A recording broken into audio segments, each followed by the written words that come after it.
भारतीय राज्यघटनेअंतर्गत मूलभूत हक्क हा घटक आपण सुरू केलेला आहे.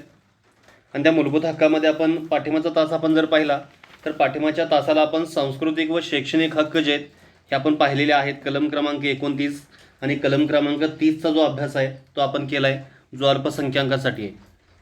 आजचा तास आपण जर पाहिला तर आजचा तास कलम क्रमांक 32 जो आहे तो कलम क्रमांक 32चा अभ्यास जो आहे तो अभ्यास आपल्याला करायचा आहे. आणि कलम क्रमांक 32 काय सांगितले तर घटनात्मक उपाययोजनेचा जो हक्क आहे तो हक्क आपल्याला पाहायचा आहे. कलम क्रमांक 32 जे आहे ते आहे घटनात्मक उपाययोजनेचा हक्क, तर त्याचा अभ्यास जो आहे तो अभ्यास आपल्याला करायचा आहे. म्हणजे आपण ह्या अगोदरचा भाग आपण जर पाहिला तर ह्या अगोदर आपण भाग 3 मधील कलम क्रमांक 12 ते कलम क्रमांक 30 पर्यंतचा अभ्यास केलाय. आणि मूलभूत हक्काचा भाग आपण जर विचारात घेतला तर भाग 3 मधील कलम क्रमांक 12 ते 35 मध्ये ते मूलभूत हक्क आहे, त्यामध्ये कलम क्रमांक 34 पर्यंत हे हक्क दिलेले आहेत. आणि जे एकूण 7 गट केलेत हे प्रत्येक तासाला आपण बघितलेलं आहे. तर त्यामध्ये पहिला जो काही गट आहे तो अभ्यासला आपण समानतेचा हक्क कलम क्रमांक 14 ते 18, दुसरा स्वातंत्र्याचा हक्क 19 ते 22, तिसरा आहे शोषणाविरुद्धचा हक्क 23 व 24, चौथा आहे धर्म स्वातंत्र्याचा हक्क 25 ते 28, पाचवा जो आहे तो सांस्कृतिक व शैक्षणिक हक्क जो आपण पाठिंबाच्या तासाला पाहिला आहे 29 आणि 30, सहावा जो आहे तो संपत्तीचा हक्क तो कॅन्सल केलेला आहे. सहावा जो आहे तो संपत्तीचा जो काही हक्क आहे कलम क्रमांक 31 तो कॅन्सल केला आहे. कधी कॅन्सल केला आहे तर 44व्या घटनादुरुस्तीने हा वगळण्यात आला आहे. आणि तो भाग 12 मधील प्रकरण 4 मधील कलम 300A मध्ये टाकून एक कायदेशीर हक्क घोषित करण्यात आला आहे. त्यामुळे घटनेचा आपण जर विचार केला तर घटनेमध्ये मूलभूत हक्कांचे आता एकूण किती गट आहेत? 6 गट आहेत. आणि आता शेवटचा जो काही गट आहे घटनात्मक उपायांचा गट, तो गट आपण पाहतोय. कलम क्रमांक 32 जो आहे तो कलम क्रमांक 32 आपण पाहणार आहे, घटनात्मक उपाययोजनेचा हक्क. आणि हा घटनात्मक उपाययोजनेचा हक्क आपण देताना ह्यामध्ये सर्वात महत्त्वाची जी काही भूमिका आहे ती भूमिका कशाची आहे तर सर्वोच्च न्यायालयाची भूमिका जी आहे यामध्ये सर्वात महत्त्वाची आहे. तर आपण आता सुरू करू कलम क्रमांक 32. आता कलम क्रमांक 32 मध्ये काय सांगितले तर भाग 3 ने प्रदान केलेले हक्क बजावण्याकरता उपाय. आता घटनेचा आपण जर विचार केला तर घटनेमध्ये केवळ मूलभूत हक्कांची घोषणा करणे निष्फळ व निरुपयोगी ठरेल, तर त्याच्या अंमलबजावणीसाठी प्रभावी यंत्रणेची व्यवस्था करण्यात आली नाही.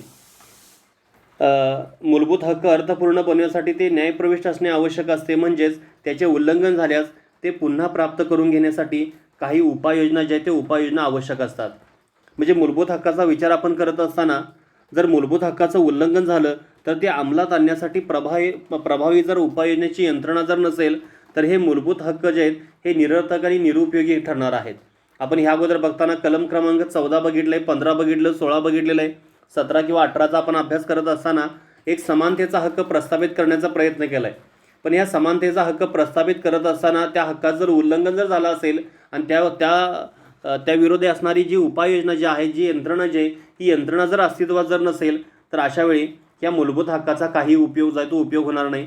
त्यामुळं भारतीय जी घटना आहे त्या भारतीय घटनेतील सर्वात महत्त्वाचा भाग जो आहे हा आहे घटनात्मक उपाययोजनेचा हक्क.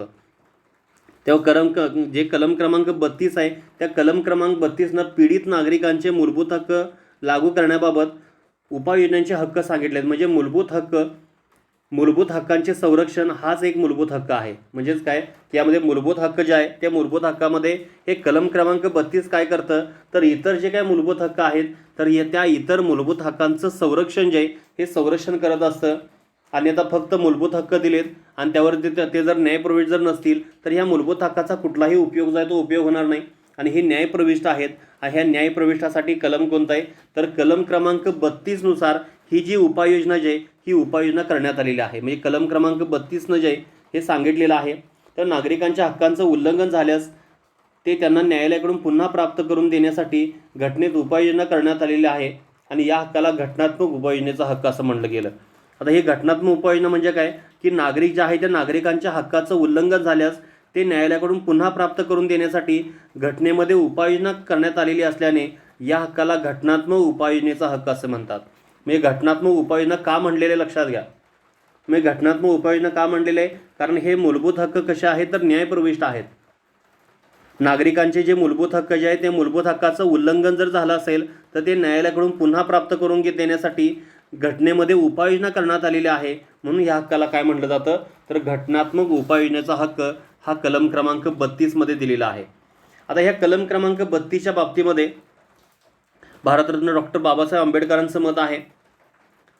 मसुदा समितीचे अध्यक्ष म्हणून त्यांनी काम पाहिलेलं होतं आणि भारताची जी काही राज्यघटना आहे त्या राज्यघटनेमध्ये सर्वात महत्त्वाचा जो काही भाग आहे हा आहे डॉक्टर बाबासाहेब आंबेडकरांचा.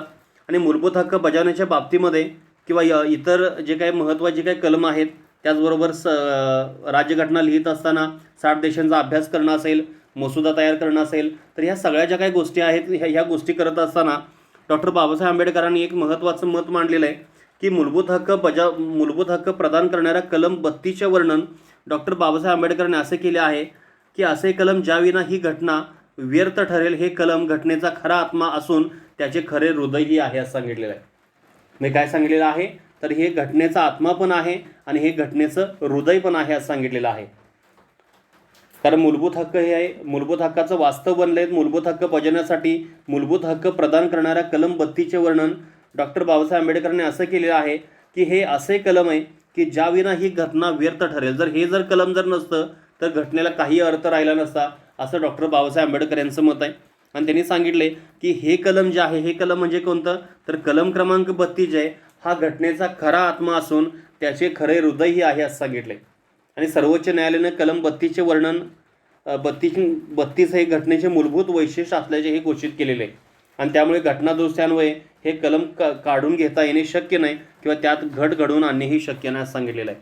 मग ह्या कलमाच्या बाबतीमध्ये आपण जर पाहिलं तर ह्या कलमाच्या बाबतीमध्ये डॉक्टर बाबासाहेब आंबेडकरांनी काय सांगितलेलं आहे की हे असे कलम आहे की ज्याविना ही घटना व्यर्थ ठरेल.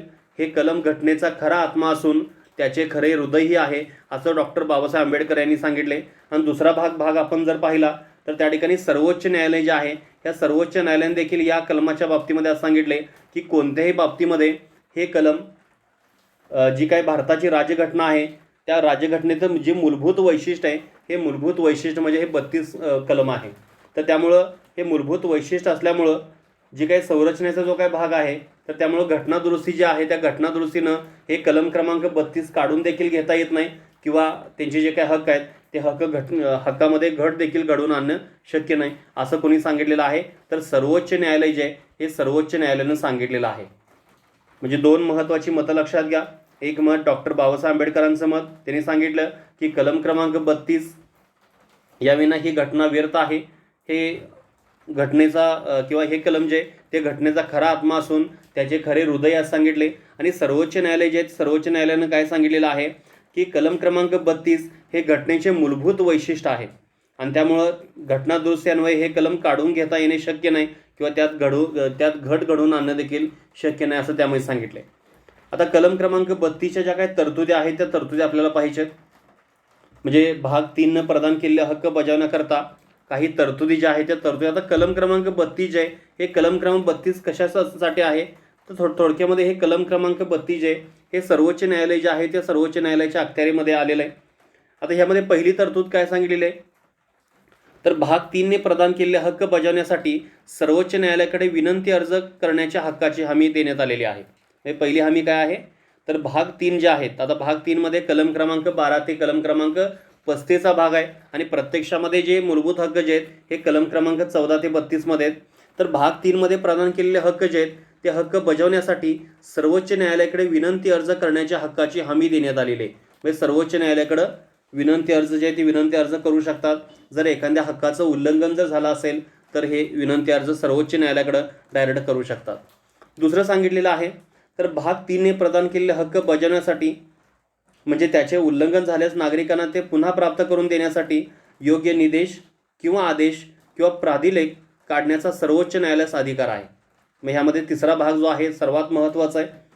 तर सर्वोच्च न्यायालयाकडे अर्ज करू शकतात जर हक्क जर बजावत असेल किंवा हक्काचं उल्लंघन जर झालं असेल तर तसा अर्ज जो आहे तो अर्ज करण्याची हमी केलेली आहे.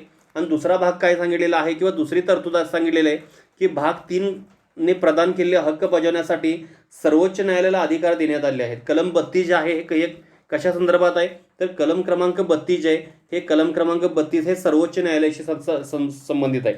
तर त्यामुळं हे हक्क बजावण्यासाठी म्हणजेच काय तर या हक्काचं उल्लंघन जर झालं तर ते नागरिकास पुन्हा प्राप्त करून देण्यासाठी योग्य निदेश म्हणजे काय असेल की थोडक्यामध्ये योग्य डायरेक्शन असेल किंवा आदेश ऑर्डर असेल किंवा प्राधिलेख रिट्स असतील, हे काढण्याचा अधिकार कोणाला दिलेला आहे? सर्वोच्च न्यायालयाला दिलेला आहे. म्हणजे पहिली गोष्ट सर्वोच्च न्यायालयाकडं अर्ज करण्याची हमी आहे हक्क बजावण्यासाठी. आणि दुसरं म्हणजे काय तर तो हक्क बजावण्यासाठी सर्वोच्च न्यायालयाला हे विविध स्वरूपाचे जे काय अधिकार आहेत ते अधिकार दिलेले आहेत. तर त्यामध्ये अधिकार देताना योग्य निर्देश असेल, डायरेक्शन्स असतील, आदेश असेल, ऑर्डर्स असतील किंवा प्राधिलेख रिट्स असतील, तर हे काढण्याचा अधिकार जो आहे तो अधिकार त्यामध्ये देण्यात आलेला आहे. आता हे जे काही प्राधिलेख आहेत, सर्वोच्च न्यायालय जे काही प्राधिलेख काढणार आहे, तर ते प्राधिलेख कोणकोणते असतील तर त्या प्राधिलेखमध्ये पहिला आहे हेबियस कॉर्पस. पुढं आणि आपल्याला हे डीपमध्ये बघायचंच आहे, फक्त नाव आता लक्षात घेऊ आपण. पहिला आहे हेबियस कॉर्पस, आपण ज्याला देहोपस्थिती असं म्हणतोय, देहोपस्थिती. दुसरा जो आहे तर त्यामध्ये आहे मॅडमस. मॅडमस म्हणजे काय असेल? महादेश असेल. प्रोहिबिशन म्हणजे आहे प्रतिशेष. आणि सर्शिओरराय म्हणजे काय? प्राकर्षण. आणि कोवरंटू म्हणजे काय? अधिकार असं आपण त्याला म्हणू शकतोय. तर असे एकूण 4 जे काय भाग आहेत ते भाग यामध्ये सांगितलेले आहेत. म्हणजे पहिला आपण जर पाहिला हेबियस कॉर्पस, तर हेबियस कॉर्पसला आपण काय म्हणू शकतोय? बंदी प्रात्यक्षिकरण असं देखील म्हणू शकतोय, किंवा त्याला देहोपस्थिती म्हणजे बंदीकरण असा भाग त्यामध्ये लक्षात घेऊ शकतोय. दुसरा जो आहे तर त्यामध्ये मॅडमस जो आहे त्याला आपण परमादेश असं म्हणू शकतोय किंवा महादेश असं देखील म्हणू शकतोय मॅडमसला. तिसरा जो आहे तो आहे प्रोहिबिशन. तर प्रोहिबिशन जे आहे त्या प्रोहिबिशनला आपण प्रोहिबिशनचा भाग आपण जर लक्षात घेतला तर प्रतिशेष असं म्हणू शकतोय, प्रतिशेष. त्यानंतर सर्शिओरराय जे आहे त्याला प्राकर्षण किंवा उत्प्रेक्षण असं म्हणू शकतोय. आणि कोवॉरंटू म्हणजे काय? अधिकार पृच्छा असं म्हणू शकतोय, किंवा अधिकार असं देखील त्याला आपण म्हणू शकतो किंवा अधिकार पृच्छा असं म्हणू शकतोय. तर अशा प्रकारे हे 4 स्वरूपाचे प्राधिलेख जे आहेत हे प्राधिलेख कोण काढू शकतं? तर हे सर्वोच्च न्यायालय जे आहे हे काढू शकतं. सर्वोच्च न्यायालयाला हा अधिकार जो आहे हा प्रदान करण्यात आलेला आहे. म्हणजे ह्या पहिले 2 आपण तरतुदी बघितल्या. तिसरी तरतूद आहे सर्वोच्च न्यायालयाला प्रदान करण्यात आलेले वरील अधिकार अन्य कोणत्याही न्यायालयाला वापरण्याचा अधिकार संसद कायद्याने प्रदान करू शकते. अन्य कोणत्याही न्यायालयामध्ये उच्च न्यायालयाचा समावेश होत नाही, कारण कलम 226 अंतर्गत त्यांना हे अधिकार प्रदान करण्यात आले. मग ह्यामध्ये काय सांगितलं? हे जे काय प्राधिलेख आहेत किंवा वरील जे काही अधिकार सांगितलेत तर त्यामध्ये निदेश असेल, आदेश असेल, प्राधिलेख असतील, तर हे काढण्याचा अधिकार जो आहे हा अधिकार सध्या आपण जर केला तर सर्वोच्च न्यायालय काढू शकतं 32 अंतर्गत, आणि उच्च न्यायालय जे आहे हे कलम क्रमांक 226 अंतर्गत काढू शकतं. पण जर संसदेला जर वाटलं की हे जे काही अधिकार आहेत हे अधिकार सर्वोच्च न्यायालयाच्या व्यतिरिक्त इतर न्यायालयालाही आपण प्राप्त करायचे आहेत, तर तसा कायदा करण्याचा अधिकार जो आहे तो संसदेला प्रदान करण्यात आलेला आहे. म्हणजे सर्वोच्च न्यायालयाला प्रदान करण्यात आलेले वरील जे काही अधिकार आहेत हे अन्य कोणत्याही न्यायालयात वापरण्याचा अधिकार संसद कायद्याने प्रदान करू शकते. म्हणजे कनिष्ठ न्यायव्यवस्था जी आहे तर त्या कनिष्ठ न्यायव्यवस्थे शृंखलेमध्ये समजा संसदेला जर वाटलं असेल की असे जे काही प्राधिलेख जे आहे ते प्राधिलेख काढण्याचा अधिकार आपण जिल्हा न्यायालय किंवा इतर जे काही न्यायालय आहेत जे कनिष्ठ न्यायव्यवस्थेमध्ये येणार आहेत तर त्यांना असा अधिकार आपण देण्यासाठीचा एखादा कायदा करू, तर तसा जो काय कायदा आहे हा तसा कायदा करण्याचा अधिकार जो आहे हा संसदेला प्रदान करण्यात आलेला आहे. आता यामध्ये उच्च न्यायालयाचा सहभाग का होत नाही? कारण उच्च न्यायालयाला ऑलरेडी अगोदर ते कलम क्रमांक 226 अंतर्गत वरील जे काही प्राधिलेख आहेत हे प्राधिलेख उच्च न्यायालय जे आहे ते उच्च न्यायालय काढू शकतं.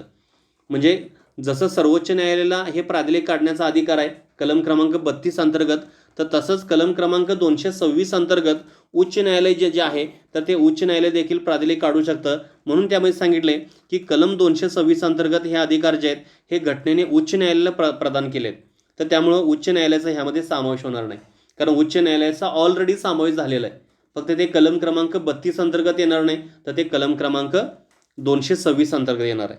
मग ह्यामध्ये तिसरा भाग बघत असताना काय महत्त्वाचं लक्षात घ्यायचं आहे तर तिसऱ्या भागामध्ये सर्वोच्च न्यायालयाला जे अधिकार प्रदान केलेले आहेत, प्राधिलेख काढण्याचा अधिकार असेल, निदेशचा अधिकार असेल, आदेशचा अधिकार असेल, तर हे अधिकार जे आहेत इतर न्यायालयाला देखील प्रदान करण्याचा जो काय हक्क आहे तर किंवा तशा स्वरूपाचा जो काय कायदा आहे हा कायदा करण्याचा अधिकार जो आहे हा संसदेला प्रदान करण्यात आला आहे. इतर न्यायालयामध्ये उच्च न्यायालय येणार नाही.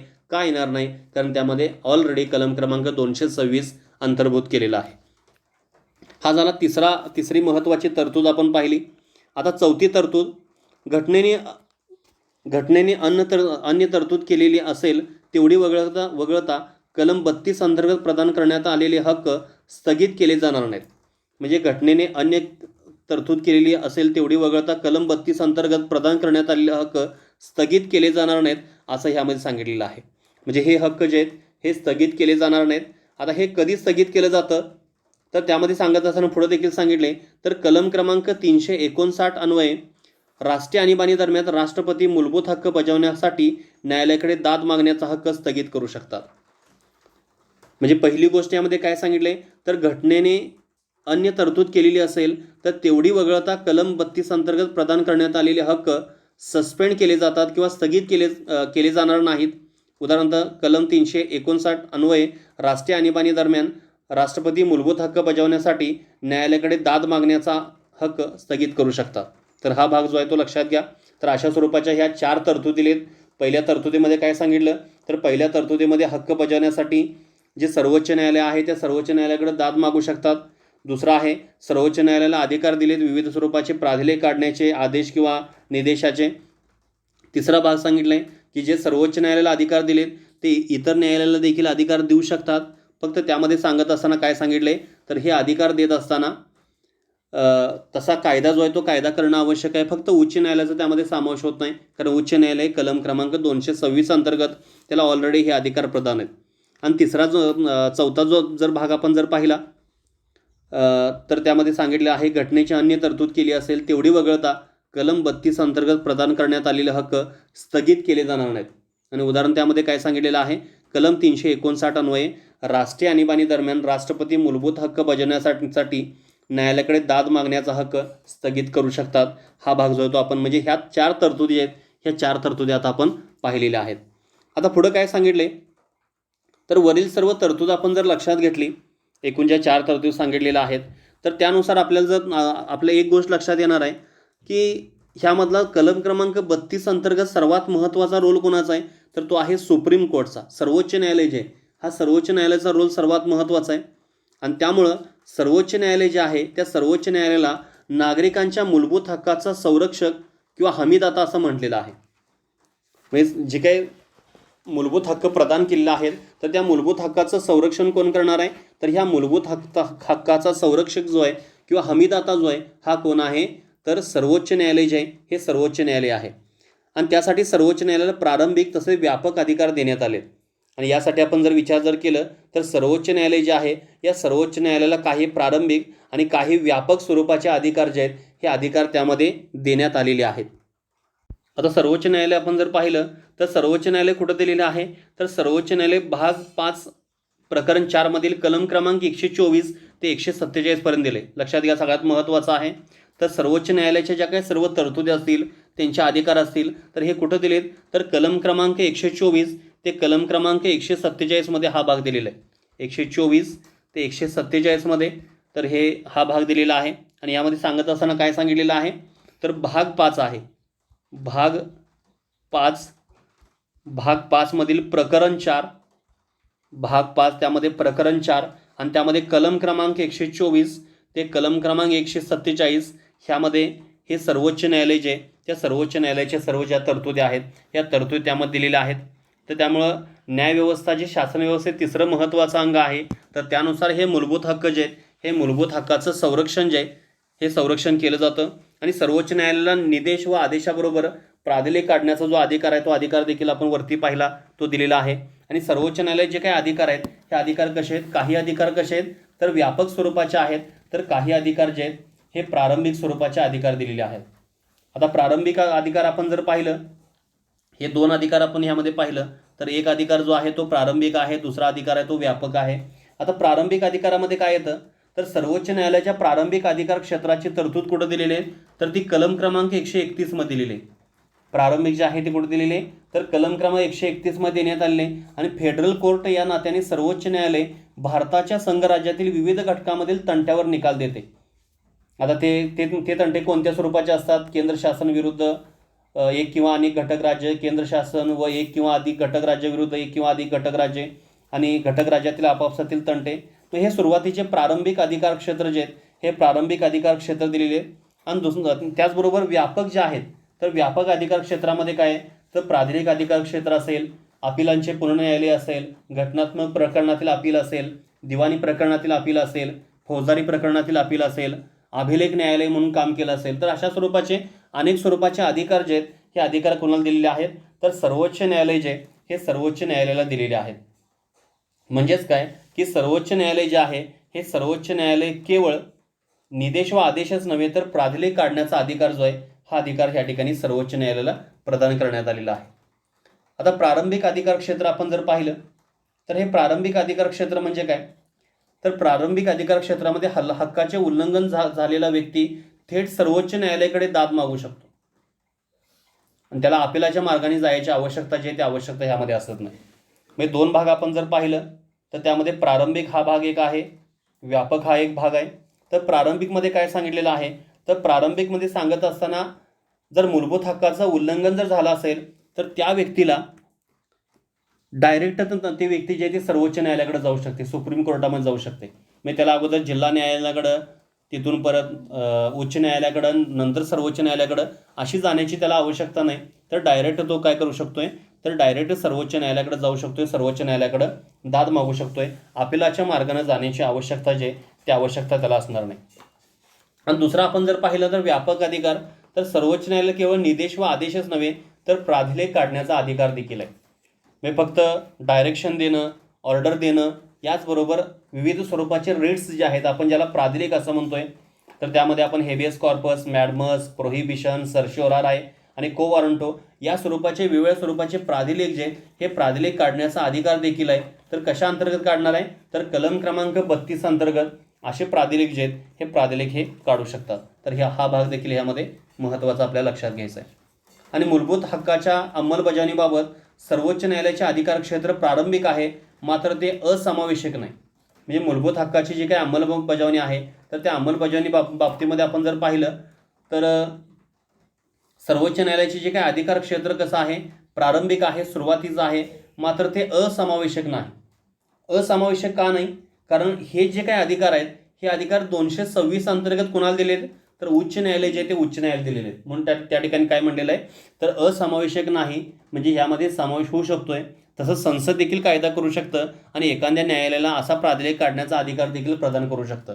तर त्यामुळं मूलभूत हक्काच्या बजावणीसाठी जे काही सर्वोच्च न्यायालयाचे अधिकार क्षेत्र जे आहे हे प्रारंभीचं आहे, सुरुवातीचं आहे, पण ते असमावेशक नाही. उच्च न्यायालय देखील हे जे काही अधिकार आहेत हे कलम क्रमांक 226 अंतर्गत प्राप्त केलेले आहेत. म्हणजे उच्च न्यायालय देखील मूलभूत हक्काच्या अंमलबजावणीसाठी निदेश, आदेश आणि सर्व प्रकारचे प्राधिलेख काढण्याचा प्रारंभीचा अधिकार प्रदान करण्यात आलेला आहे. आणि यावरून एक गोष्ट आपल्या लक्षात येणार आहे की एखाद्या नागरिकाच्या मूलभूत हक्काचे उल्लंघन झाल्यास तो त्याच्या पुनर्प्राप्तीसाठी प्रत्यक्षपणे सर्वोच्च न्यायालयाकडे किंवा उच्च न्यायालयाकडे दाद मागू शकतो. म्हणजे मूलभूत हक्काचं उल्लंघन जर झालं असेल तर त्या मूलभूत हक्काचं उल्लंघन जे न्यायप्रविष्ट आहे आणि जर न्याय जर मागायचा असेल, त्याची अंमलबजावणी जर करायची असेल तर तो डायरेक्ट सर्वोच्च न्यायालयाकडे देखील जाऊ शकतोय. पण सर्वोच्च न्यायालयाकडे जाताना कोणत्या कलमांतर्गत जायचं आहे, तर कलम क्रमांक 32 अंतर्गत जायचं आहे. तसंच तो उच्च न्यायालयाकडे जाऊ शकतोय, ते कलम क्रमांक 226 अंतर्गत असणार आहे. म्हणजे सर्वोच्च न्यायालयाला जे अधिकार आहेत तेच अधिकार जे आहेत हे उच्च न्यायालय देखील प्रदान करण्यात आलेले आहेत. उच्च न्यायालय देखील निदेश काढू शकतं, आदेश काढू शकतं, प्राधिलेख काढू शकतं. म्हणजे हे जे काही अधिकार आहेत हे अधिकार सर्वोच्च न्यायालय कलम क्रमांक 32 आणि उच्च न्यायालय कलम क्रमांक 226 अंतर्गत हे प्राप्त आहेत. त्यानंतर आता त्या पुढचा महत्त्वाचा भाग आपल्याला पाहायचा आहे. कलम क्रमांक 32चं महत्त्व आता आपल्याला पाहायचं आहे. कलम क्रमांक 32 जे आहे त्या कलम क्रमांक 32चं महत्त्व. आता कलम क्रमांक 32चा उद्देश जो आहे हा मूलभूत हक्काच्या संरक्षणासाठी हमीयुक्त, प्रभावी, जलदीने, कमी खर्चात संक्षिप्त उपाययोजना उपलब्ध करून देणे हा आहे. केवळ भाग 3 मधील मूलभूत हक्क न्यायप्रविष्ट आहेत. घटनेतील गैरमूलभूत हक्क, वैधानिक हक्क, प्रथाजन्य हक्क इत्यादींचे संरक्षण कलम 32 अंतर्गत होत नाही. म्हणजे कलम 32नं काय सांगितलेलं आहे, तर कलम 32चा उद्देश मूलभूत हक्काच्या संरक्षणासाठी हमीयुक्त, प्रभावी, जलद गतीने, कमी खर्चामध्ये उपाययोजना, संक्षिप्त उपाययोजना करून देणं हा एक महत्त्वाचा जो उद्देश आहे तो उद्देश आहे. कारण हे कलम क्रमांक 32 काय करतं, तर कलम क्रमांक 32 केवळ भाग 3 मधील मूलभूत हक्क न्यायप्रविष्ट आहेत आणि घटनेतील जे गैरमूलभूत हक्क आहेत किंवा ज्याला आपण वैधानिक हक्क असं म्हणू शकतोय, प्रथाजन्य हक्क असं म्हणू शकतोय, तर या स्वरूपाच्या हक्कांना कलम 32 अंतर्गत संरक्षण प्राप्त नाही. तर कलम 32 अंतर्गत संरक्षण कुणाला प्राप्त आहे, तर ते फक्त मूलभूत हक्कांना प्राप्त आहे. आणि मूलभूत हक्क कुठं दिलेत, तर कलम क्रमांक 12 ते 35 मध्ये दिलेत. त्यामध्ये प्रत्यक्षात 14 ते 32 हा भाग आहे. तर कलम क्रमांक 32 जे काही संरक्षण करणार आहे हे कुणासाठी संरक्षण करणार आहे, कोणत्या प्रकारचे हक्क अंमलबजावणीसाठी करणार आहे, तर फक्त मूलभूत हक्क जे आहे त्या मूलभूत हक्काचं संरक्षण करण्याचा जो काय भाग आहे हा कलम 32 अंतर्गत असणार आहे. इतर स्वरूपाचे जे हक्क आहेत, प्रथाजन्य असतील, वैधानिक असतील किंवा गैरमूलभूत हक्क असतील, तर यांचा समावेश होतो यामध्ये होणार नाही. दुसरा भाग आपण जर पाहिला तर कलम 32 अंतर्गत प्राप्त हक्क बजावण्यासाठी आधी मूलभूत हक्कांचे उल्लंघन झाले असणे ही एक पूर्व अट आहे. म्हणजे दुसऱ्या भाषेमध्ये आपण जर पाहिलं तर सर्वोच्च न्यायालय काय सांगतं की मूलभूत हक्काच्या उल्लंघनाचा समावेश नसलेल्या प्रश्नाच्या निवाड्यासाठी कलम 32चा वापर करू शकत नाही. तसेच एखाद्या कार्यकारी किंवा कायदेकारी कृतीची घटनात्मकता तपासण्यासाठी कलम 32चा वापर तेव्हाच करता येईल जेव्हा अशी कृती मूलभूत हक्कामध्ये घट घडवून आणण्याची शक्यता असेल. म्हणजे मूलभूत हक्काचं कलम क्रमांक 32 अंतर्गत तुम्ही कधी दाद मागू शकताय, हक्काची अंमलबजावणी किंवा हक्क कधी बजावू शकताय, ज्यावेळी तुमच्या हक्काचं उल्लंघन जर झालं असेल, तुमच्या मूलभूत हक्कामध्ये घट घडवून आणण्याचा प्रयत्न जर केला असेल, एखादा कायदा केला असेल की ज्या कायद्यानुसार कलम क्रमांक 14 मध्ये घट झाली असेल, कलम क्रमांक 15चं उल्लंघन झालं असेल, कलम क्रमांक 18चं उल्लंघन झालं असेल, कलम क्रमांक 19 मध्ये असणारे जे काही स्वातंत्र्य आहे त्या स्वातंत्र्यामध्ये काहीतरी उल्लंघन जर झालं असेल, अशाच वेळी तुम्ही ही दाद मागू शकताय.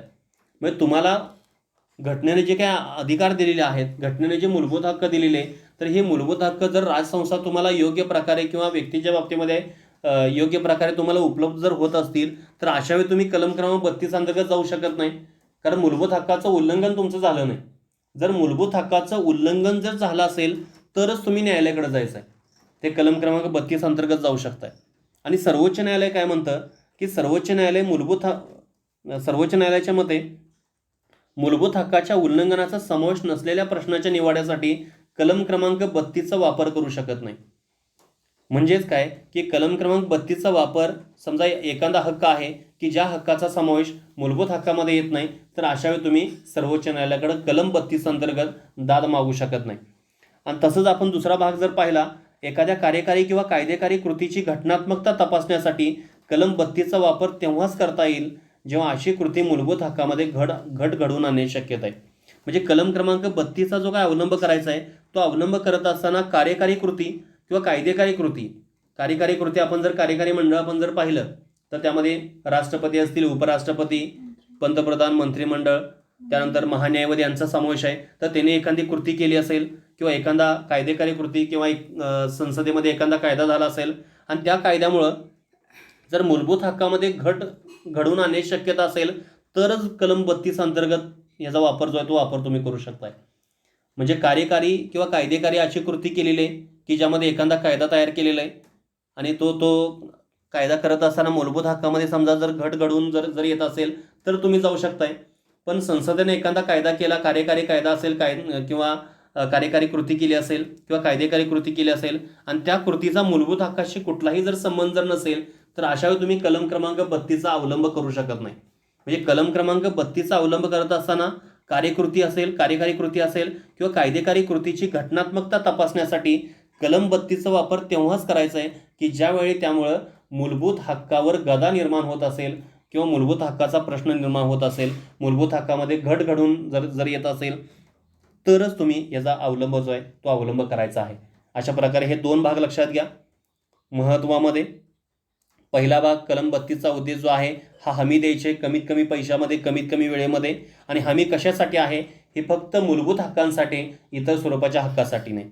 आणि दुसरं म्हणजे काय की कलम क्रमांक 32 अंतर्गत कधी जाऊ शकता तुम्ही, ज्यावेळी त्या हक्काचं उल्लंघन जर झालं असेल तर तुम्ही न्यायालयाकडे अशी दाद जी आहे ही दाद मागू शकताय. तिसरा जो काही भाग आहे तर त्यामध्ये काय सांगितले की सर्वोच्च न्यायालयाच्या बाबतीमध्ये सर्वोच्च न्यायालयानं असा निकाल दिला आहे की जर हक्क उल्लंघन झालेल्या व्यक्तीस कलम 226 अंतर्गत दिलासा उपलब्ध असेल तर त्याने प्रथम उच्च न्यायालयाकडे दाद मागावी. यामध्ये असा देखील भाग सांगितलाय की तुम्ही कलम 32 अंतर्गत तुम्हाला उच्च न्यायालयाकडे न जाता जर सर्वोच्च न्यायालयाकडे जायचं असेल तर जाऊ शकताय.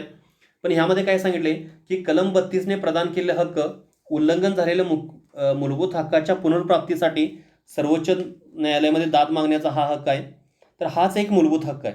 म्हणजे कलम क्रमांक 32 जो आहे हा कलम क्रमांक 32 हाच एक मूलभूत हक्क आहे. त्यामुळे हक्क पुनर्प्राप्तीसाठी दुसरी एखादी पर्यायी उपाययोजना उपलब्ध असली तरी ती कलम 32 अंतर्गत प्राप्त हक्काच्या आड येणार नाही.